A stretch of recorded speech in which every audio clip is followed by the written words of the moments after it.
Welcome to Sakshi TV. నేను విజయ్. అమెరికాలో ఉద్యోగం లేదా ట్రైనింగ్ తీసుకుంటున్న విదేశీయులు రూల్స్ కరెక్ట్గా పాటిస్తున్నారా లేదా అని అక్కడ ఇమిగ్రేషన్ అధికారులు సర్ప్రైజ్ తనిఖీలు చేస్తుంటారు. దీనికి సంబంధించి మనతో మాట్లాడేందుకు ఇమిగ్రేషన్ అటార్నీ సాయి మిత్రారెడ్డి గారు మనతో ఉన్నారు. ఆమెతో మాట్లాడదాం. మేడం నమస్తే. నమస్తే అండి. మేడం, ఈ మధ్యకాలంలో అమెరికాలోని యుఎస్సి ఐఎస్ అధికారులు కంపెనీలకు సడన్ సర్ప్రైజ్ చేస్తున్నారు. ఈ సైట్ విజిట్స్ ఎందుకు చేస్తూ ఉంటారు? దీనికి సంబంధించి ఆ, ఏంటి సమాచారం ఏంటి? రీసెంట్ గా ఇలాంటి సైట్ విజిట్స్ అనేవి ఇంక్రీస్ అయినాయి. మా ఆఫీస్ కి చాలా క్వెరీస్ వస్తున్నాయి. ఏంటంటే H1B ఎంప్లాయీస్ వర్క్ చేసే ప్లేసెస్ అయినా, మన F1 స్టూడెంట్స్ ఇప్పుడు వాళ్ళ గ్రాడ్యుయేషన్ తర్వాత పనిచేసేటప్పుడు అలాంటి వర్క్ ప్లేసెస్ కి కూడా USCIS ఆఫీసర్స్ వస్తున్నారు. వాళ్ళకి ఒక ఫ్రాడ్ డిటెక్షన్ యూనిట్ ఉంది. సో ఆ యూనిట్ నుంచి ఆఫీసర్స్ పంపిస్తున్నారు. వాళ్ళు డైరెక్ట్ గా వర్క్ ప్లేస్ కి వస్తున్నారు, లేకపోతే ఈ H1B ఎంప్లాయీ లేకపోతే F1 స్టూడెంట్ కి ఫోన్ చేసి కాంటాక్ట్ చేస్తున్నారు. మీరు ఆఫీస్ లో ఉన్నారా, మేము ఇప్పుడు రావాలనుకుంటున్నాం, మీతో కొన్ని థింగ్స్ డిస్కస్ చేయాలి అని. సో ఇలాంటి సైట్ విజిట్స్ చాలా ఇంక్రీస్ అయినాయి. ఈ అడ్మినిస్ట్రేషన్ లో మేము ఇది చూస్తున్నాము. అండ్ రీసెంట్ గా మోర్ అండ్ మోర్ ఇలాంటి సిచ్యువేషన్స్ ఎన్కౌంటర్ చేస్తున్నాము. మేడం, అలాగే ఈ తనిఖీలకు యుఎస్సి ఐఎస్ అధికారులు నేరుగా వస్తారా, లేకపోతే వేరే ఎవరినైనా పంపించే అవకాశం ఉంటుందంటారా?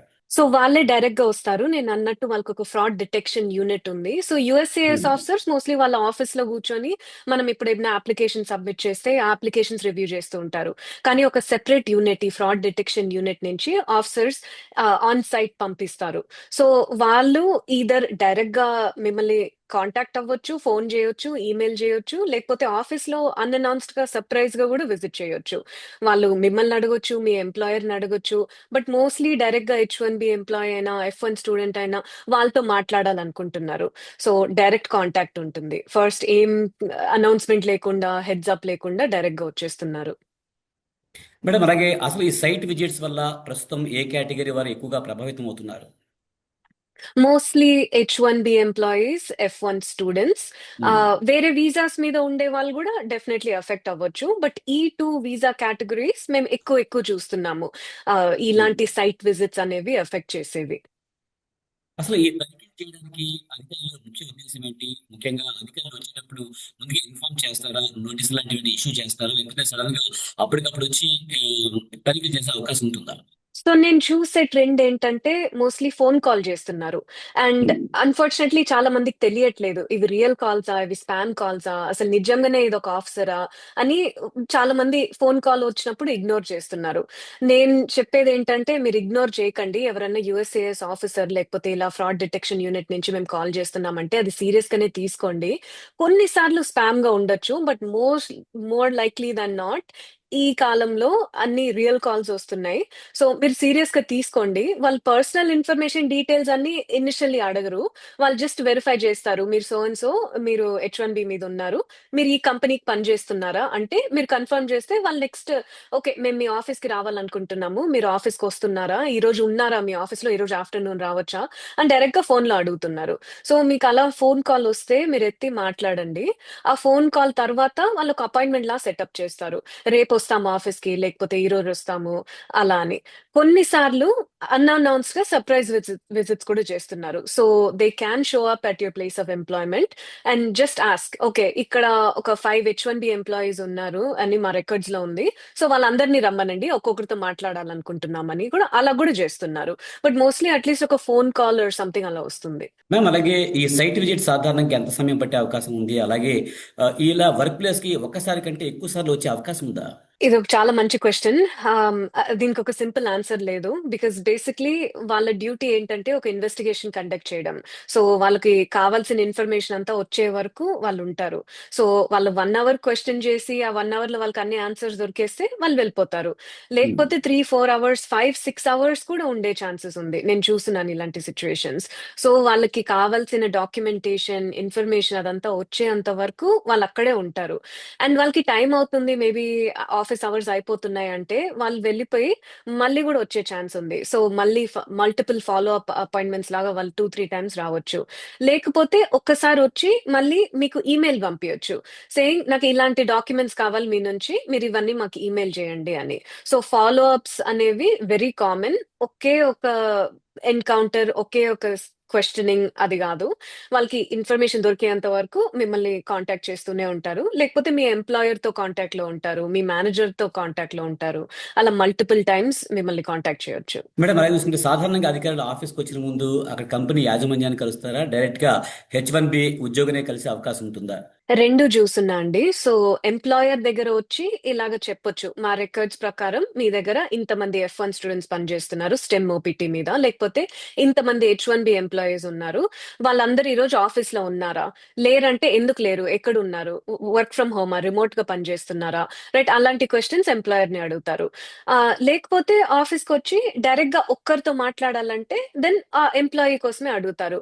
In our records we have so and so information that ఈ పర్సన్ ఇక్కడ పని చేస్తున్నారు, వాళ్ళు ఇంకా ఇక్కడ పని చేస్తున్నారా, వాళ్ళు ఈ రోజు ఆఫీస్ లో ఉన్నారా, వాళ్ళతో మాట్లాడాలని డైరెక్ట్ గా ఇంకా ఆ పర్సన్ నే అడగొచ్చు, ఎంప్లాయీ నైనా స్టూడెంట్ నైనా. సో రెండు చూస్తున్నాను. ఈ మధ్య నేను ఏం చూస్తున్నా అంటే డైరెక్ట్ గా H1B ఎంప్లాయీ నైనా స్టూడెంట్ నైనా కాంటాక్ట్ చేస్తున్నారు, కాల్ చేసి, ఫస్ట్ కాల్ చేసి మీరు ఉన్నారా ఆఫీస్ లో, మేము రావాలనుకుంటున్నాం, మీతో కొంచెం మాట్లాడాలి అని, అలా డైరెక్ట్ గా ఎంప్లాయీకే కాంటాక్ట్ చేస్తున్నారు rather than the employer. Okay madam, అలాగే అధికారి వచ్చి మాట్లాడినప్పుడు H1B ఉద్యోగి చట్టబద్ధంగా తీసుకోవాల్సిన మొదటి చర్యలు ఏంటి? సో మీరు ఆనెస్ట్ గా ఉండండి. క్వశ్చన్స్ వాళ్ళు ఏం అడుగుతున్నారో మీరు ఆన్సర్ చేయండి. మీకు ఏదన్నా తెలియకపోతే జెన్యున్ గా చెప్పండి, నాకు ఇది తెలీదు బట్ నేను మీతో ఫాలో అప్ అవుతా, ఆర్ నా దగ్గర మీరు అడిగిన డాక్యుమెంట్స్ ఇప్పుడు లేవు, నేను నా మెయిల్లో చూడాలి, నా మేనేజర్ తో మాట్లాడి వాళ్ళతో మాట్లాడిన తర్వాత నాకు కొంచెం టైం ఇవ్వండి, నేను మీకు డాక్యుమెంట్స్ పంపిస్తా అనేసి మీరు కామ్ గా ఉండండి. ఇది ఎగ్జామ్ కాదు, ఇది వన్ డేలో ఏదో సడన్ గా డిసిషన్ తీసుకోరు, మీ H1B రివోక్ ఈ రోజు నైట్ కి అయిపోదు, రైట్. సో మీరు కామ్ గా ఉండి అసలు వాళ్ళు ఏం క్వశ్చన్స్ అడుగుతున్నారు, ఎందుకు అడుగుతున్నారు అని అర్థం చేసుకొని ఆన్సర్ చేయండి. మీకు కొన్ని థింగ్స్ డిస్కస్ చేయాలని లేదు, లేకపోతే ఎలా చెప్పాలని తెలీదు, or మీరు ఫస్ట్ మీ మేనేజర్ తో మాట్లాడాలంటే మీరు డైరెక్ట్ అలానే చెప్పొచ్చు, I need to talk to my manager, can I please have some time, or I'll get back to you, అలా అని కొంచెం టైం అడగొచ్చు. వాళ్ళు యూజువల్లీ ఇస్తారు, వాళ్ళు ఇమ్మీడియట్ గా మీరు అన్ని ఇచ్చేయాలి అప్పటికప్పుడే అనేం లేదు, మళ్ళీ కూడా తిరిగి రావచ్చు మీకు కొంచెం టైం ఇవ్వడానికి. మేడం ఇలా క్వశ్చన్ చేసే టైంలో మనకి అన్నీ తెలిసి ఉండకపోవచ్చు, ఒక లాయర్ పక్కన ఉంటే కొంతవరకు మనం ఈజీగా దీన్ని డీల్ చేయొచ్చు అంటారా? I think so. అంటే లాయర్ ఉంటే డెఫినెట్లీ హెల్ప్ఫుల్ ఉంటుంది. బట్ ప్రాక్టికలీ ఏమవుతుందంటే వీళ్ళు అన్అనౌన్స్డ్ గా వచ్చి, లేకపోతే ఇప్పటికిప్పుడు మేము ఆఫీస్ ముందర ఉన్నాము, మేము లోపల వస్తున్నామంటే మీరు 5 minutes లో ఒక లాయర్ ని అవును, పిలిపించలేరు, అది అరేంజ్ కొంచెం చేసుకోలేము. కష్టం, రైట్. అవును. ఎగ్జాక్ట్లీ, రియాలిటీ కాదు అది. సో మీరు ఉమ్. ఇనిషియల్ క్వశ్చనింగ్ మీరే ఫేస్ చేయాల్సి వస్తుంది, మీరే కొంచెం బేసిక్ ఇన్ఫర్మేషన్ ఇవ్వాల్సి వస్తుంది. దాని తర్వాత వాళ్ళు మళ్ళీ ఇలా ఫాలో అప్ ఈమెయిల్ పంపించి మాకు ఇంకా కొన్ని డాక్యుమెంట్స్ కావాలి, లేకపోతే మేము మళ్ళీ వస్తాము, నెక్స్ట్ వీక్ వస్తాము మళ్ళీ ఇంకొక ఫాలో అప్ విజిట్ కంటే, ఆ టైంలో మీరు ఒక లాయర్ తో కన్సల్ట్ అవ్వడం వెరీ గుడ్ డిసిషన్.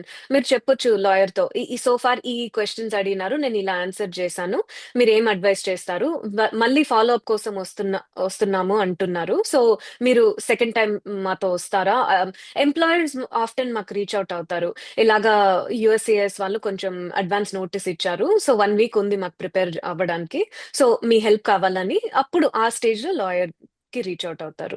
మేడం అలాగే ఈ విచారణ సమయంలో కానీ విచారణ ముగిసిన తర్వాత కానీ ఒక లాయర్ అవసరం ఎప్పుడు పడుతుందంటారు? ఎప్పుడు పడుతుందంటే మోస్ట్ ఇంపార్టెంట్లీ ఏదన్నా ఇష్యూస్ ఉంటే, USCIS ఉమ్. ఆఫీసర్స్ ఏదన్నా మీ కేసులో ఇష్యూ ఉంది, ఫర్ ఎగ్జాంపుల్ మీరు H1B మీద ఉన్నారు, మీ వర్క్ లొకేషన్ వచ్చేసి ఒక ప్లేస్ లో ఉండాలి కానీ మీరు ఉండేది ఇంకొక ప్లేస్ లో, సో అదొక pretty big issue, right. So మీరు దాన్ని ప్రాపర్ గా అడ్రస్ చేయడానికి, ఎక్స్ప్లెయిన్ చేయడానికి అప్పుడు ఒక లాయర్ యూస్ అవసరం, బికాజ్ మీరు అది తప్పుగా ఆన్సర్ చేసినా, మీరు ఏదన్నా తప్పు ఇన్ఫర్మేషన్ ఇచ్చినా పొటెన్షియలీ చాలా పెద్ద కాన్సిక్వెన్సెస్ ఉంటాయి. సో వాళ్ళు మళ్ళీ మళ్ళీ ఫాలో అప్ అవుతున్నారు, వాళ్ళు ఒక స్పెసిఫిక్ ఇష్యూ ఉంది, మీ కేసులో ఇది ఇష్యూ ఉంది అలా అని వాళ్ళే చెప్తారు. వాళ్ళు ఇదేం ట్రిక్ కాదు, వాళ్ళు బేసిక్లీ చెప్పేస్తారు, ఓకే సో ఫార్ మీరు చెప్పేదాన్ని ఇట్ మేక్ సెన్స్, బట్ ఈ ఒక్క విషయంలో మాకు ఇంకా డౌట్ ఉంది. అలాంటి ఏదన్నా డౌట్స్ ఇష్యూస్ ఉంటే అప్పుడు ఒక లాయర్ తో కాంటాక్ట్ అయ్యి వాళ్ళతో వర్క్ చేయడం చాలా హెల్ప్ఫుల్ గా ఉంటుంది మీకు. మేడం అలాగే ఒక సైట్ విజిట్ అధికారి వచ్చి మనతో మాట్లాడిన తర్వాత కొన్ని డాక్యుమెంట్లు చూపించమన్న తర్వాత ఆ డాక్యుమెంట్లు మన దగ్గర అందుబాటులో లేకపోతే మనం ఏం చేయాలి? సో డాక్యుమెంట్స్ అనేవి మీ దగ్గర ఉండేవి డెఫినెట్లీ పంపిండి. మీ దగ్గర లేదంటే లేని డాక్యుమెంట్స్ మీరు సడన్ గా క్రియేట్ చేయలేరు, అంతే కదా. సో మీరు ఈదర్ ఎక్స్ప్లెయిన్ చేయాలి, ఒక ప్రాపర్ లాజికల్ ఎక్స్ప్లెనేషన్ ఎందుకు మీ దగ్గర ఈ డాక్యుమెంట్స్ లేవు అని.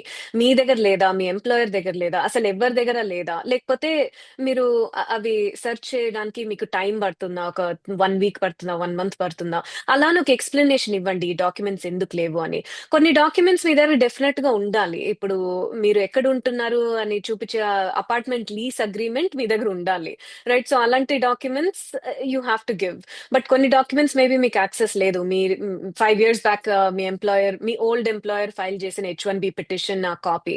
సో అలాంటి డాక్యుమెంట్స్ లేదంటే మీరు ఎక్స్ప్లెయిన్ చేయండి, or at least ask for some time, నాకు కొంచెం టైం కావాలి ఈ డాక్యుమెంట్స్ ప్రొక్యూర్ చేయడానికి అనేది. సో దట్స్ ఓకే, మీరు అన్ని డాక్యుమెంట్స్ ఇమ్మీడియట్ గా పంపకపోతే. మేడం, ఒకవేళ H1B ఉద్యోగి అధికారి అడిగిన డాక్యుమెంట్స్ కానీ లేకపోతే వాళ్ళు అడిగిన సమాధానం లేకపోతే చట్టపరంగా ఎలాంటి సవాళ్ళను ఎదుర్కొనే అవకాశం ఉందంటారు?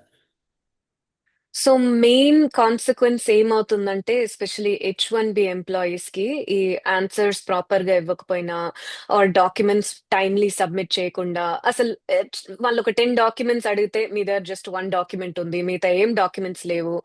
అలాంటి సిచ్యువేషన్స్ లో అన్ఫార్చునేట్లీ మీ H1B వీసా రివోక్ చేసే అవకాశం కూడా ఉంది. అదే బిగ్గెస్ట్ కాన్సిక్వెన్స్. కానీ ఇమ్మీడియట్ గా రివోక్ చేయరు. ఫస్ట్ ఒక నోటీస్ ఆఫ్ ఇంటెంట్ రివోక్ లాగా ఇష్యూ చేస్తారు.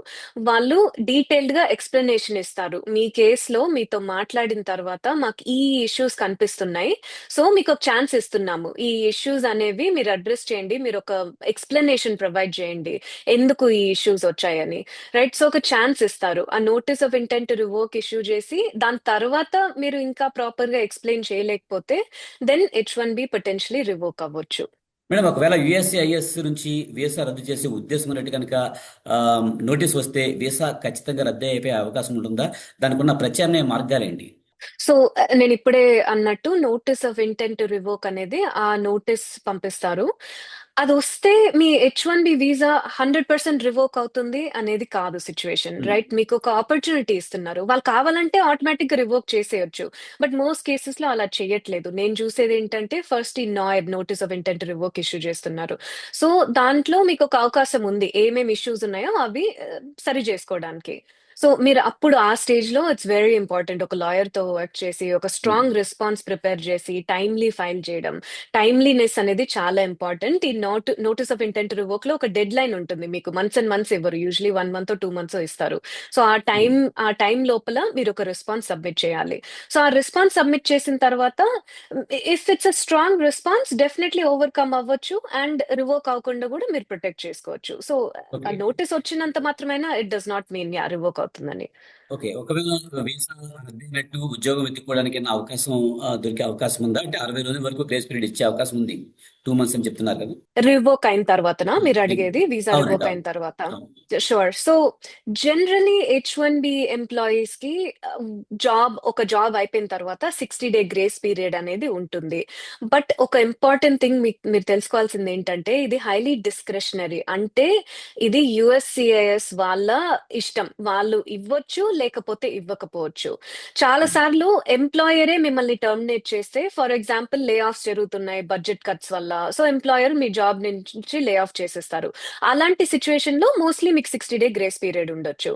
But if me H1B revoke అయిన రీజన్ బికాస్ ఆఫ్ ఫ్రాడ్, మీరే కావాలని ఏదో ఫ్రాడ్యులెంట్ గా పిటిషన్ లో ఫైల్ చేశారు, మీరేమన్నా తప్పు చేస్తున్నారు, ద H1B టర్మ్స్ కి మీరు వైలేట్ చేస్తున్నారు, మీరు ఒక చోట ఉండాలి కానీ మీరు ఇంకొక చోట ఉంటున్నారు, అలాంటి వైలేషన్స్ ఆర్ ఫ్రాడ్ రీజన్స్ వల్ల మీ H1B రివోక్ అయిందంటే మీకు 60 day గ్రేస్ పీరియడ్ గ్యారంటీడ్ కాదు. సో మీరు చాలా కేర్ఫుల్ గా ఉండాలి. ఈ notice of intent to revoke వచ్చిందంటే మీరు చాలా కేర్ఫుల్ గా రెస్పాన్స్ ప్రిపేర్ చేసి సబ్మిట్ చేయాలి. ఫ్రాడ్ వల్ల రివోక్ వాళ్ళే, USCIS వాళ్ళే చేశారంటే 60 day గ్రేస్ పీరియడ్ ఉండదు. మీ ఓకే. వీసా రివోక్ అయిన సేమ్ డే ప్రిటీ మచ్ మీరు అవుట్ ఆఫ్ స్టేటస్ వెళ్ళిపోతారు. ఓకే. Students yeah. పనిచేసే చోట సైట్ విజిట్లు నిర్వహించడంలో ఆ, అధికారుల ప్రధాన ఉద్దేశం ఏంటి మేడం? స్టూడెంట్స్ స్పెసిఫిక్లీ కూడా చాలా టార్గెట్ అవుతున్నారు ఈ ఉమ్, అడ్మినిస్ట్రేషన్ లో, H1B ఎంప్లాయీస్ అండ్ స్టూడెంట్స్ కూడా. స్టూడెంట్స్ ఇప్పుడు గ్రాడ్యుయేట్ అయిన తర్వాత ఇనిషియలీ 1 year ఓపీటీ అనే పీరియడ్ లో పనిచేయొచ్చు. ఆ 1 year అంత స్ట్రిక్ట్ గా మానిటర్ చేయరు, ఎందుకంటే అది వాలంటీర్ పొజిషన్స్ చేయొచ్చు, పే లేకుండా ఏదైనా ఇంటర్న్షిప్స్ చేయొచ్చు. కానీ ఎక్కడ గవర్నమెంట్ చాలా స్ట్రిక్ట్ గా ఓవర్సీ చేస్తారంటే ఆ 1 year తర్వాత 2 year ఎక్స్టెన్షన్ అప్లై చేస్తారు వర్క్ చేయడానికి, స్టెమ్ ఓపీటీ పీరియడ్ అంటారు. ఆ 2 years ఎక్స్టెన్షన్ ఇచ్చే టైంలో చాలా రిక్వైర్మెంట్స్ ఉంటాయి. సో మీ ఆ, మీ జాబ్ వచ్చేసి మీ ఎడ్యుకేషన్ కి స్ట్రిక్ట్లీ రిలేటెడ్ ఉండాలి, ఒక స్పెసిఫిక్ ట్రైనింగ్ ప్లాన్ ఉండాలి, మీ జాబ్ కి పే రావాలి, రైట్? సో ఇవన్నీ చాలా సీరియస్ గా మానిటర్ చేస్తారు. సో ఇప్పుడు గవర్నమెంట్ ఇలాంటి సైట్ విజిట్స్ ఎందుకు ఇంక్రీజ్ చేస్తున్నాయంటే వాళ్ళు చూస్తున్నారు స్టూడెంట్స్ నిజంగానే ఇంత స్ట్రిక్ట్ గా జాబ్స్ చేస్తున్నారా, వాళ్ళ ఎడ్యుకేషన్ ఉమ్. కి సంబంధించిన జాబ్స్ చేస్తున్నారా, వాళ్ళకి నిజంగానే ఇలా ప్రాపర్ ట్రైనింగ్, ఆ ప్లాన్ లో ఏదైతే వాళ్ళ ఎంప్లాయర్ రాసి యూనివర్సిటీకి సబ్మిట్ చేశారో ఆ ట్రైనింగ్ ప్లాన్ ప్రాపర్ గా ఫాలో అవుతున్నారా ఎంప్లాయర్స్ అని చాలా చాలా ఫ్రాడ్ ని కాంబాట్ చేయడానికి ఈ సైట్ విజిట్స్ అనేవి ఇంక్రీస్ అవుతున్నాయి స్టూడెంట్స్ మేడం అలాగే ఒక సంబంధించిన విషయంలో. F1 విద్యార్థి వర్క్ ఫ్రం హోమ్ చేస్తుంటే కనుక సైట్ తనిఖీ కోసం వారు ఖచ్చితంగా ఆఫీస్కి వెళ్ళాల్సిన అవసరం ఉందంటారా, లేకపోతే వాళ్ళు వర్క్ చేస్తున్న ప్లేస్ కి అధికారులు వచ్చే అవకాశం ఉందంటారా? సో మేము చాలా సిచ్యువేషన్స్ చూస్తున్నాము వేర్ వర్క్ ప్లేస్ కి రిగార్డ్లెస్ ఆఫ్ ఈ స్టూడెంట్ వర్క్ ఫ్రమ్ హోమ్ అయినా ఇన్ పర్సన్ వెళ్తున్నారైనా కూడా వర్క్ ప్లేస్ కి డైరెక్ట్ గా వచ్చేస్తున్నారు, ఉమ్. వచ్చేసి ఎంప్లాయర్స్ తో మాట్లాడుతున్నారు. మనం H1B వాళ్ళ గురించి మాట్లాడినాం కదా, H1B ఎంప్లాయీస్ కి మోస్ట్లీ వాళ్ళనే డైరెక్ట్ గా కాంటాక్ట్ చేస్తున్నారు ఈ USCIS ఆఫీసర్స్. స్టూడెంట్స్ విషయంలో కొంచెం డిఫరెంట్, ఎంప్లాయర్స్ ని మోస్ట్లీ డైరెక్ట్ గా కాంటాక్ట్ చేస్తున్నారు అండ్ ప్లేస్ ఆఫ్ ఎంప్లాయ్మెంట్ కి వెళ్తున్నారు అండ్ సేయింగ్ ఇలాగా మీ దగ్గర 10 స్టూడెంట్స్ పని చేస్తున్నారు అని మా రికార్డ్స్ లో ఉంది, ఈ 10 స్టూడెంట్స్ ఎవరు, వాళ్ళు ఈ రోజు ఆఫీస్ లో ఉన్నారా, ఏం చేస్తారు, ఎలాంటి ట్రైనింగ్ మీరు ప్రొవైడ్ చేస్తున్నారు అని ఫస్ట్ ఎంప్లాయర్ తో మాట్లాడతారు, దాని తర్వాత స్టూడెంట్ తో కూడా మాట్లాడాలనుకుంటారు. సో అది కొంచెం డిఫరెన్స్ ఈ సిచ్యువేషన్ లో. మేడం అలాగే ఒకవేళ F1 విద్యార్థి యొక్క సెవిక్స్ కనుక రద్దయితే వాళ్ళు ఏమైనా లీగల్ ప్రాబ్లమ్స్ ఎదుర్కొనే అవకాశం ఉందంటారా? డెఫినెట్లీ ఇప్పుడు వాళ్ళ స్టెమ్ ఓపీటీ రిక్వైర్మెంట్స్ కి కంప్లైంట్స్ లో లేరు, మేబీ వాళ్ళు ఇందాక మీరు అడిగినట్టు ఉమ్. రిమోట్ జాబ్ చేస్తున్నారు బట్ యాక్చువల్లీ ఆఫీస్ లో ఉండాలి, రైట్? సో ఆఫీసర్ వచ్చినప్పుడు వాళ్ళు ఆఫీస్ లో లేరు, ఎందుకు ఆఫీస్ లో లేరు అంటే ఓ వాళ్ళు ఈ స్టేట్ లోనే లేరు అని వాళ్ళకి తెలుస్తుంది, రైట్? సో అలాంటి ఇష్యూస్ రేజ్ అయినప్పుడు వాళ్ళకి డౌట్ వస్తుంది, అసలు ఈ స్టూడెంట్ నిజంగానే ట్రైనింగ్ తీసుకుంటున్నారా, నిజంగానే ఇది జెన్యున్ జాబా అనేసి. సో అలాంటి ఇష్యూస్ అప్పుడు వాళ్ళ సెవిస్ టర్మినేట్ అవ్వచ్చు, వాళ్ళు F1 స్టూడెంట్ వీసా రివోక్ అవ్వచ్చు. సో దీనికి చాలా పెద్ద కాన్సిక్వెన్సెస్ ఉన్నాయి, వాళ్ళు అవుట్ ఆఫ్ స్టేటస్ వెళ్ళిపోతారు, దాని తర్వాత ఇంకా పెద్దగా ఆప్షన్స్ ఉండవు యుఎస్ లోనే ఉండడం, మేబీ మళ్ళీ కంట్రీ దాటి హోమ్ కంట్రీకి వెళ్ళి మళ్ళీ ఒక యూనివర్సిటీకి అడ్మిషన్ తీసుకొని మళ్ళీ రావాల్సిన పరిస్థితి కూడా రావచ్చు. మేడం అలాగే ఒక H1B అమెండ్మెంట్ ప్రాసెస్ లో ఉండి కొత్త లొకేషన్ లో పనిచేస్తుంటే సైట్ విజిట్ చేస్తే పాత వివరాలు చెప్పాలా, లేకపోతే కొత్తవి చెప్పాల్సిన అవసరం ఉందంటారా? సో అమెండ్మెంట్స్ అనేవి very good question and it's very straightforward. ఇప్పుడు చాలా మంది మూవ్ అయిపోయిన తర్వాత అమెండ్మెంట్ ఫైల్ చేస్తారు సేయింగ్ దట్ ఓకే నేను ఈ లొకేషన్ లో I'm no longer here, so amendment file చేయండి అని. బట్ లా చాలా క్లియర్ గా ఉంది ఈ విషయంలో, మీరు ఫస్ట్ అమెండ్మెంట్ ఫైల్ చేసి అది అప్రూవ్ అయిన తర్వాత మీరు మూవ్ అవ్వాలి. సో USCIS దీనికి జీరో టాలరెన్స్ పాలసీ లాగా, మీరు ఆల్రెడీ మూవ్ అయిపోయినారు, వేరే లొకేషన్ కి వెళ్ళిపోయినారు, తర్వాత అమెండ్మెంట్ ఫైల్ అయింది లేకపోతే ఇంకా అమెండ్మెంట్ పెండింగ్ ఉంది అంటే వాళ్ళు ఒప్పుకోరు. సో మీరు చాలా కేర్ఫుల్ గా ఉండండి, మీకు ఏమైనా మూవ్ అయ్యే ప్లాన్స్ ఉందంటే, వేరే స్టేట్ కి వేరే సిటీకి రీలొకేట్ అయ్యే ప్లాన్స్ ఉన్నాయంటే ఫస్ట్ మీ ఎంప్లాయర్ ద్వారా అమెండ్మెంట్ ఫైల్ చేపిండి, ఆ అమెండ్మెంట్ అప్రూవ్ అయిన తర్వాత మూవ్ అవ్వండి, అప్పుడు మీకేం ప్రాబ్లమ్స్ రావు. మేడం అలాగే డే 1 CBTలో ఉన్న స్టూడెంట్స్ పనిచేసే ఆఫీసులకు కూడా ఈ మధ్యకాలంలో విజిట్స్ బాగా పెరుగుతున్నాయి అనుకోవచ్చా? డెఫినెట్లీ డే 1 CPT ప్రోగ్రామ్ అనేదే చాలా స్క్రూట్నీ ఉంది, ఎందుకంటే యుఎస్ గవర్నమెంట్ కి డే 1 CPT ప్రోగ్రామ్స్ మీద సస్పెషన్స్ ఉన్నాయి. ఇవి నిజంగా స్టూడెంట్స్ చదువుకోవడానికి చేస్తున్నారా, లేకపోతే జస్ట్ ఇంకా వాళ్ళకి H1B పిక్ అవ్వలేదు or వేరే రీజన్స్ కోసం వీళ్ళు ఇక్కడ లీగల్ స్టేటస్ మెయింటైన్ చేయాలని డే 1 CPT ప్రోగ్రామ్ లో ఎన్రోల్ అవుతున్నారా అనే సస్పెషన్స్ వల్ల ఆల్రెడీ డే 1 CPT ప్రోగ్రామ్స్ మీద చాలా స్క్రూట్నీ ఉంది. సో ఈ డే 1 CPT ఎంప్లాయర్స్ అనేవి కూడా USCIS వాళ్ళు వచ్చి సైట్ విజిట్స్ కండక్ట్ చేస్తున్నారు, అసలు స్టూడెంట్స్ ఏం పని చేస్తున్నారు, డే 1 CPT స్పెసిఫిక్లీ వాళ్ళ ప్రోగ్రామ్ ఏదైతే చదువుతున్నారో దానికి వెరీ క్లోజ్లీ రిలేటెడే వాళ్ళ పని ఉండాలి, కొంచెం డీవియేషన్ కూడా ఉండకూడదు. సో ఇవన్నీ వచ్చి చెక్ చేస్తున్నారు. ఎవరైనా ఒక అధికారి వచ్చి నేను తనిఖీలు చేస్తున్నానని చెప్తే కనుక అతను యుఎస్సి ఐఏఎస్ అధికారో కాదో ఎలా గుర్తించాలి, అతని నుంచి మనం గుర్తింపు కార్డు ఏమైనా అడగొచ్చా, ఇలా అడగడం వల్ల ఏమైనా ప్రాబ్లమ్స్ ఎదురయ్యే అవకాశం ఉందా? ప్రాబ్లమ్స్ ఏం లేవు. నేను హైలీ రికమెండ్ చేస్తా. ఉమ్. ఫ్రాడ్యులెంట్ గా మేబీ మీకు కాల్స్ రావచ్చు, కానీ ఒక యుఎస్సిఎస్ ఆఫీసర్ లాగా ప్రిటెండ్ చేసి రావడం అనేది ప్రిటీ రేర్. బట్ మన కేర్ఫుల్ గా ఉండడం దట్స్ ఫైన్, రైట్? సో మీరు ఐడెంటిఫికేషన్ అడగొచ్చు, వాళ్ళకి ఒక ఐడి ఉంటుంది, బ్యాడ్జ్ ఉంటుంది, రైట్? సో అలా అడగడం, వెరిఫై చేసుకోవడం ప్రాబ్లం ఏం కాదు. మీరు ఎవరు పడితే వాళ్ళకి మీ పర్సనల్ డీటెయిల్స్ అంతా ఇవ్వరు కదా. So that's perfectly okay. Okay madam, అలాగే అధికారులు అడిగే ప్రశ్నలు కానీ విచారణలు కానీ మనం వీడియో కానీ ఆడియో కానీ రికార్డింగ్ చేసుకునే అవకాశం ఉంటుందంటారు? You should not be doing that. అంటే అది లీగల్ కాదు. మీరు కావాలంటే రాసుకోవచ్చు వాళ్ళు ఏమేమి క్వశ్చన్స్ అడుగుతున్నారు. ఆర్ మీకు ఒక అటర్నీ ఉంటే మీ అటర్నీ మీ పక్కన కూర్చొని వాళ్ళు నోట్ చేసుకోవచ్చు, వాళ్ళు రాసుకోవచ్చు. కానీ వాళ్ళ పర్మిషన్ లేకుండా వీడియో తీయడం, ఆడియో రికార్డ్ చేయడం అనేది చాలా తప్పు. మీరు చేయకండి. అండ్ అది మీరు ఫ్యూచర్ లో ఎక్కడ యూస్ కూడా చేయలేరు. So it's not going to help you. Madam, ఏదైనా కంగారులో కానీ టెన్షన్లో కానీ ఏదైనా తప్పుడు సమాచారం ఇస్తే కనుక దాన్ని త్వరగా దాని తర్వాత లీగల్గా సరి చేసుకునే అవకాశం ఉంటుందంటారా? అబ్సల్యూట్లీ. అంటే వీళ్ళు సడన్ గా నోటీస్ లేకుండా వస్తే ఎవరు ప్రిపేర్డ్ గా ఉండరు. మీరేం తప్పు చేయకపోయినా ఆ టెన్షన్ లో మీరు ఏదన్నా చెప్పేయచ్చు, రైట్? సో మీరు అన్ని పర్ఫెక్ట్లీ కరెక్ట్ ఆన్సర్స్ ఇవ్వాలి. మీరు అంతా ప్రాక్టీస్ చేసి మీకు ఏం క్వశ్చన్ తెలుస్తుంది అని ఎగ్జామ్ ఉమ్. పేపర్ చదువుకొని అలా కాదు కదా, రైట్? సో మీరు అవును. చాలా మంది నేను చూస్తాను, టెన్షన్ లో, ఆ స్ట్రెస్ లో ఇంటిమిడేటింగ్ సిచ్యువేషన్ ఉంటుంది ఒక ఆఫీసర్ మీ ముందర కూర్చొని ఉంటే. సో అవును. ఏదన్నా తప్పు ఆన్సర్స్ చెప్పినా కూడా మీరు మళ్ళీ ఎక్స్ప్లెయిన్ చేయొచ్చు, మీరు ఫాలో అప్ ఇన్ఫర్మేషన్ ఇవ్వచ్చు, మీరు మళ్ళీ ఎక్స్ప్లెయిన్ చేయొచ్చు. Sorry, I was really tense that day, but this is a situation, here's the documentation to prove what I'm saying is true అనేసి మీకు మళ్ళీ అవకాశం ఉంటుంది. ఆ నోటీస్ ఆఫ్ ఇంటెంట్ రివోక్ వస్తే కూడా అప్పుడు మీకు ఇంకొక అవకాశం ఉంటుంది. మీరు చెప్పింది కరెక్ట్ కాదు, ఇది కరెక్ట్, ఇది నిజం అని మీరు ప్రూవ్ చేసుకోవడానికి. మేడం, కంపెనీ లే ఆఫ్స్ ప్రకటిస్తున్న తరుణంలో కానీ లేదా కంపెనీ నష్టాల్లో ఉన్నప్పుడు అధికారులు సైట్ విజిట్స్కి వస్తే ఎలాంటి జాగ్రత్తలు తీసుకోవాలంటారు? కంపెనీ నష్టంలో ఉన్నప్పుడు ఓకే. అంటే ఉమ్. వాళ్ళు ఇంకా మేము లే ఆఫ్ చేస్తున్నాము, మా కంపెనీ ఇంకా షట్ డౌన్ చేస్తున్నామంటే అది జెన్యున్ గా చెప్పాల్సిన అవసరం ఉంటుంది. It's a personal decision. అంటే ఆ కంపెనీ ఎంప్లాయర్ సైడ్ నుంచి చూస్తే వాళ్ళు ఇలా చెప్పొచ్చు, this is the reality, we may have to lay off people, but they should at least protect the employees, say that వాళ్ళ తప్పేం కాదు, మేము మా ఓన్ రీజన్స్ వల్ల లే ఆఫ్ చేస్తున్నాము. బికాస్ ఆ ఉమ్. 60 డే గ్రేస్ పీరియడ్ అనేది ఎంప్లాయీ తప్పు చేసి వాళ్ళు టర్మినేట్ అయిపోతే 60 డే గ్రేస్ పీరియడ్ రాకపోవచ్చు, మోస్ట్లీ రాదు. కానీ ఉమ్. కంపెనీ వల్ల ఏదైనా లే ఆఫ్స్, ఇలా బడ్జెట్ కట్స్ వల్ల లే ఆఫ్ చేస్తున్నారంటే దెన్ ఎంప్లాయీకి 60 డే గ్రేస్ పీరియడ్ వస్తుంది. సో ఆ రీజన్ కోసం ఎంప్లాయర్స్ కొంచెం కాషియస్ గా ఉండాలి, వాళ్ళు చెప్పేది ఎందుకు లే ఆఫ్ అవుతుంది అని. అండ్ ఎంప్లాయీ పర్స్పెక్టివ్ చూస్తే ఒక company about to lay off, right, మీకు జాబ్ పోతుందంటే మీరు డిస్క్లోజ్ చేయాల్సిన అవసరం లేదు. యూ కెన్, బికాస్ వాళ్ళు కరెంట్ సిచ్యువేషన్ గురించి అడుగుతారు. మీరు ఇక్కడ పని చేస్తున్నారా, ఆ, మీ శాలరీ ఏంటి, మీరు ఎక్కడి నుంచి పని చేస్తున్నారు, అలాంటి క్వశ్చన్స్ అడుగుతున్నారు. ఫ్యూచర్ లో ఏం అవ్వచ్చు, మీ జాబ్ నెక్స్ట్ మంత్ ఉంటుందా లేదా, అలాంటి క్వశ్చన్స్ అడగరు. సో మీరు మీ ఓకే. కరెంట్ సిచ్యువేషన్ గురించి మీరు ఆనెస్ట్ గా చెప్పండి, regardless of company situation. Madam, మొత్తంగా చూస్తే H1B లేదా F1 ఎవరైనా సరే ఈ తనిఖీల వల్ల తమ లీగల్ స్టేటస్ కానీ ఇబ్బందులు రాకుండా ఉండాలంటే ఎలాంటి జాగ్రత్తలు తీసుకోవాలంటారు? సో H1B ఎంప్లాయీస్ కి చాలా స్పెసిఫిక్ రూల్స్ ఉంటాయండి. సో ఎల్సిఏ అనేది ఒక వెరీ ఇంపార్టెంట్ డాక్యుమెంట్. అది మీ వేజ్, మీకు ఎంత శాలరీ రావాలి అని డిక్టేట్ చేస్తుంది. మీ వర్క్ లొకేషన్, మీరు ఎక్కడి నుంచి పని చేయాలి అనేది కూడా చెప్తుంది.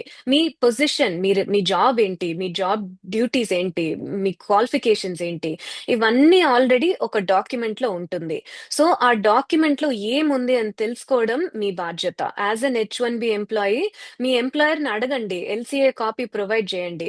లా ప్రకారం అది మీకు ఇవ్వాలి మీ ఎంప్లాయర్. సో ఆ డాక్యుమెంట్ మీరు కానీ చూస్తే మీకు తెలుస్తుంది, మీకు ఇన్ఫర్మేషన్ ఉంటుంది, ఓకే నా వర్క్ లొకేషన్ ఇక్కడ ఉంది, నా పే నాకు ఇంత రావాలి యాన్యువల్లీ.